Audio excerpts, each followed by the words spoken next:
a purified water generation machine. Here's the front face. We can see different buttons and for different functions. And here we can see the level for the purified water and the residue water. And here is the valve to adjust the balance.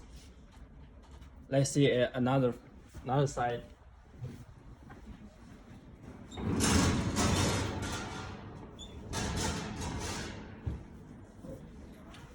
This is inlet of the water source.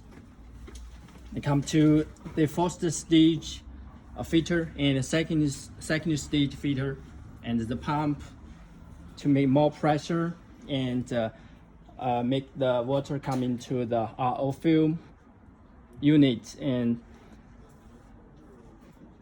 then come out from the outlet. This is a whole system to make the water purified, and we use it easily.